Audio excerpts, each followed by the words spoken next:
Good morning students. आज हम बात करने वाले हैं जो 11th क्लास के सिलेबस में कुछ परिभाषाएं हैं उनके एक्सप्लेनेशन के बारे में।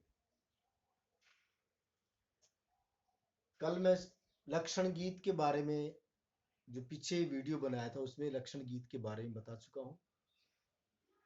आज है स्वर मालिका। ये आपके सिलेबस में परिभाषाएं हैं।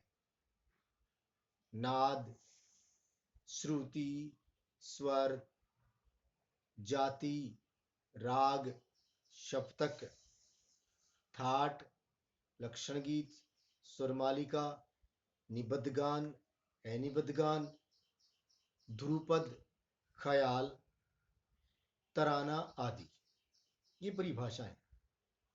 इससे पहले मैं आज कुछ आपसे बात करना चाहता हूं कि आप जो अपडेट होके 11th क्लास में आए हैं, सबसे पहले एक बात जरूर याद रखी जाए कि जितने भी व्यक्ति उन्नति की तरफ गए हैं, ऊंचाई की तरफ जाने वाले व्यक्ति में एक गुण हर हाल में होता है, नम्रता, सज्जनता, शीलता। क्योंकि वेदों का वाक्य है विद्या विनयम ददाति, अर्थात जिसके पास विद्या होगी वो विनयशील मिलेगा, नम्रता जरूर मिलेगी, उसमें झुकावपन मिलेगा। जैसे इसके लिए उदाहरण देखें हम, जब कोई व्यक्ति पर्वत पर, पहाड़ पर चढ़ाई करता है, ऊंचाई की तरफ जाता है, तो आगे की तरफ झुक जाता है। आपको अच्छी तरह पता है साइंस के नियम के अनुसार ये फोर्स ऑफ ग्रेविटी बैलेंस करने का कारण है। लेकिन इसी को अगर हम व्यवहारिक जीवन में लागू करें तो इससे क्या सिद्ध होता है कि जब हम या कोई भी व्यक्ति ऊंचाई की तरफ जाएगा, हम पहाड़ की तरफ चढ़ेंगे, पहाड़ की ऊंची चोटी की तरफ जाएंगे, जीने पे चढ़ेंगे, रैंप पे चढ़ेंगे, तो हम आगे की तरफ झुक जाएंगे। अर्थात जब ऊंचाई की तरफ जो व्यक्ति जा रहा है उसमें झुकाव मिलेगा, नम्रता मिलेगी, सज्जनता मिलेगी। इसका दूसरा पक्ष देखिए, जब हम पहाड़ से नीचे की तरफ उतरते हैं, जीना नीचे उतरते हैं या रैंप से नीचे उतरते हैं या किसी ढलान से नीचे उतरते हैं, तो हमारा शरीर बिल्कुल स्ट्रेट हो जाता है, सीधा हो जाता है, अकड़ जाता है। इससे क्या प्रूव हो रहा है व्यवहारिक जीवन में कि जब के व्यक्ति ऊंचाई से नीचाई की तरफ आ रहा है, अर्थात जिसका पतन हो रहा है, उसके अंदर अकड़ मिलेगी। अब ये फैसला अपने हाथ में कि हमें ऊंचाई की तरफ जाना है कि नीचाई की तरफ आना है। ऊंचाई की तरफ जाना है तो हमारे अंदर झुकने वाला गुण हर हाल में होना चाहिए, और नीचाई की तरफ आने वाले के लिए आपको करना क्या है? कुछ नहीं, अकड़ अपने आप आ जाएगी। इसलिए अगर किसी में ऐसा कुछ हो तो सख्त पना, अकड़, ये त्याग देनी चाहिए, क्योंकि संसार गुण का ग्राहक है। कोई व्यक्ति जिसको तैरना ना आए, अगर वो तालाब में या किसी पानी से भरे हुए क्षेत्र में अगर वो छलांग लगा दे, तालाब में गिर जाए, उसको तैरना ना आए, तो क्या होगा? पानी उसको नीचे खींच के अपने पास रख लेगा, अपने सतह पर रख लेगा, अपने तले में रखेगा, अपने पेंदे में रख लेगा नीचे उसको। जो उसकी तालाब की सतह है वहां पर पानी उस व्यक्ति को खींच के अपने पास रखेगा। कब तक? जब तक उसमें जान है तब तक, अर्थात जब तक उसमें दम है तब तक वो पानी उस व्यक्ति को अपने पास रखेगा। जो ही जान निकली, दम बेदम हुआ, पानी उसको ऊपर फेंक देता है। ये क्रिया भी क्या सिद्ध कर रही है कि जिसमें दम है, जिसमें जान है, जिसमें गुण है, उसके सब ग्राहक हैं, सब उसको चाहते हैं। जिसमें चीजें नहीं हो वो भी उसको फेंक दिया जाता है। इसी तरह हम देखते हैं कि मुर्दा जो अकड़ जाता है उसको कोई घर में नहीं रखता है, बाद में उठा करके उसको जला दिया जाता है, दफना दिया जाता है। इस तरह एक फलदार वृक्ष ही आपको झुका हुआ मिलेगा। सूखा पेड़ जो अकड़ा हुआ होता है वो किसकी पहचान है? किसी की पहचान नहीं है, धीरे धीरे वो समाप्त हो जाता है।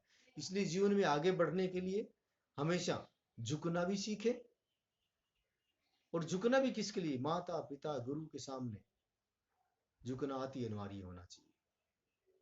क्योंकि माँ पिता, माता पिता, माँ का नाम पहले आ रहा है, पिता का बाद में आ रहा है। इसी तरह राधा पहले आता है, कृष्ण बाद में आता है। सीता पहले आता है, राम बाद में आता है। गौरी पहले आता है, शंकर बाद में आता है। जिनको हम अपना भगवान मानते हैं उनमें नारी का नाम पहले लिया जा रहा है। राधा, कृष्ण, सीता, राम, गौरी, शंकर।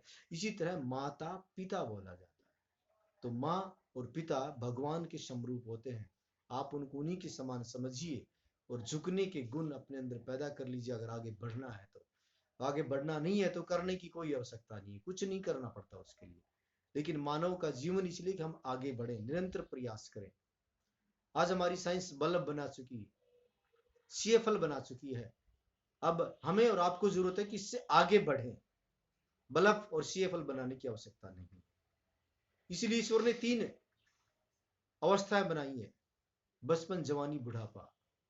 आज के जवान अपने बुजुर्गों से सीखें कि क्या कार्य हो चुका है, उससे आगे हमें क्या करना है, तभी तो हम प्रगति की तरफ जाएंगे। नकारिए मत, अपने बुजुर्गों से सीखे कि कहां तक काम हो चुका है, आप में दम है तो उससे आगे काम कीजिए। बस इसी को जीवन का चलना बढ़ना कहते हैं। जीवन का नाम निरंतर संघर्ष है, आराम तो मौत का नाम है। इसलिए बेटा आप पढ़ रहे हो, बड़े मन लगा के पढ़िए। आज की सिर्फ मैं आपको 3 ही डेफिनेशन बताऊंगा। स्वर मालिका संगीत में क्या होती है, इसमें शब्द में छिपी हुई बात। स्वर, स्वरों की माला, किसके साथ? लय प्लस ताल के साथ। अर्थात वह गायन शैली जिसमें स्वरों को ताल में गाया जाए, अर्थात स्वरों की तालबद्ध रचना है, जिसमें ताल फिक्स कर दी जाए कि ये स्वर 3 ताल में गाने हैं, ये स्वर झप ताल में गाने हैं, ये स्वर 1 ताल में गाने हैं। जिनकी ताल फिक्स हो, स्वरों के साथ ताल को निबद्ध कर दिया जाए, निश्चित कर दिया जाए, उसे स्वर मालिका कहते हैं। संगीत के विद्यार्थियों को स्वर मालिका की भी तैयारी करवाई जाती है सर्वप्रथम, और अलंकारों की तैयारी भी करवाई जाती है। तो स्वर मालिका की परिभाषा क्या हुई? स्वर मालिका स्वरों की माला, अर्थात जब स्वरों को तालबद्ध करके गाया जाता है तो वह क्रिया स्वर मालिका कहलाती है। ये इसकी डेफिनेशन बनती है स्वर मालिका की। और इसके बाद जिसकी अगली डेफिनेशन 1 नंबर, ये 2 नंबर, और तीसरी डेफिनेशन आती है निबद्ध गान। निबद्ध गान, निबद्ध शब्द, नी शब्द बता रहा है नियम से, शास्त्रों के नियम अनुसार कोई भी गायन, अर्थात जो ताल में बंधा हुआ। इसमें भी वही ताल बद्ध रचनाएं, जैसे ध्रुपद, धमार, विलंबित ख्याल, इनके लिए ताल फिक्स होती है कि ध्रुपद उस ताल में गा रहे हैं। जिसमें ताल का नाम हो, ताल के साथ खाली ताली सम दिखाते हुए, बजाते हुए सामने वाला गा रहा है, अर्थात शास्त्रीय नियमों का पालन कर रहा है और किसी भी रचना को निश्चित ताल में गा रहा है, ताल के अनुसार गा रहा है, ताल में गा रहा है, तो वह रचनाएं निबद्ध गान कहलाती हैं। ध्रुपद, धमार, विलंबित ख्याल आदि रचनाएं निबद्ध गान के अंतर्गत ही रखी जाती है, अर्थात वह गायन शैली जो तालबद्ध हो। इसमें बद्ध शब्द का मतलब होता है कि किसी गाने के लिए, किसी राग के लिए निश्चित ताल में ही गाना, उसमें, इसलिए उसको तालबद्ध रचनाएं कहा जाता है। और इसका दूसरा स्वरूप क्या? निबद्ध गान। और चौथी है अनिबद्ध गान। अनिबद्ध गान में क्या आता है? वह रचनाएं जो ताल रहित हो, इसमें आलाप ही आता है। अक्सर किसी भी गायन के सर्वप्रथम शुरू में किया जाता है आलाप, जिसमें सिर्फ आकार की आवाज में गाया बजाया जाए, या स्वरों का विस्तार किया जाए, या किसी राग के छोटे से स्वरूप को आ की आवाज में प्रस्तुत कर दिया जाए, आलाप कहलाता है। आलाप अनिबद्ध गान का ही दूसरा रूप होता है, अर्थात ताल रहित रचनाएं अनिबद्ध गान कहलाती हैं और तालबद्ध रचनाएं निबद्ध गान कहलाती है।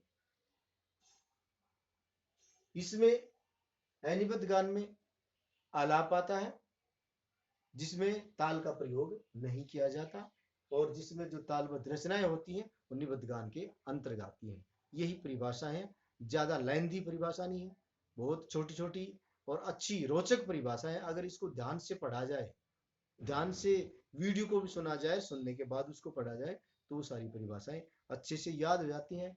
निबद्ध गान के अंतर्गत ही अनिबद्ध गान के अंदर जो वस्तु प्रबंध रूपक इसके स्वरूप भी आते हैं।